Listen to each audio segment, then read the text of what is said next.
Sometimes it's like Benjamin itself, where it's almost. Some remain.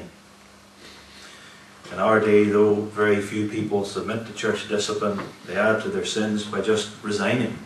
Mass resignations. That's the sort of thing Judges 20 deals with in our day.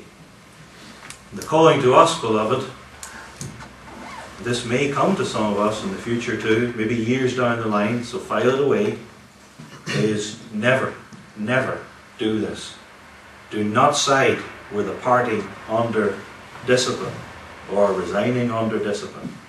And if you are tempted to think, well, maybe that person has a point, do not listen to the aggrieved party and their charges.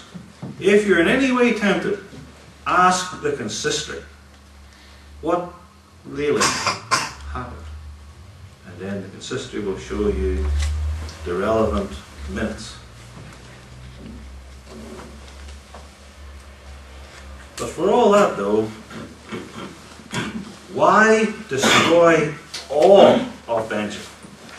Why not just the men in the field?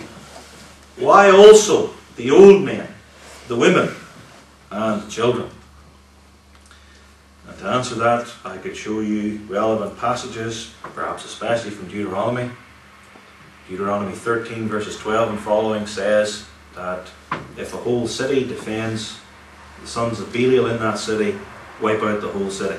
Well, if a whole lot of other cities come, wipe them out too, men, women and children.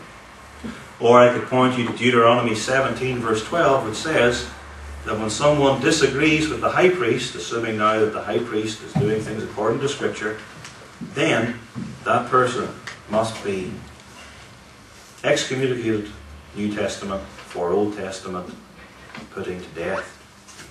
And Israel here has Phinehas, verse 28, and they all despised him and his ministry.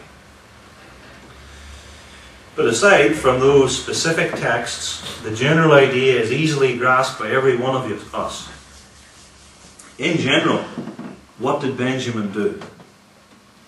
It made itself guilty of the sin of the men of Gibeah. And it made itself guilty with the sin of the men of Gibeah, not by grabbing some concubine that happens to be passing by and raping her till she's dead, but it made itself guilty of the sin of the men of Gibeah because it defended, stood up for, fought for homosexual rights in the church, gang rapists, murderers in Israel.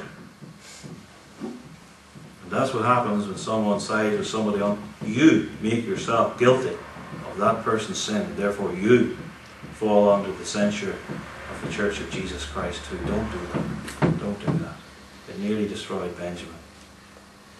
And I say nearly because next week, and this is good news too, next week after this whole sorry mess flowing from the outrage of Gibeah, we hear more about the note of grace, the good news that there's a way back for Benjamin next week.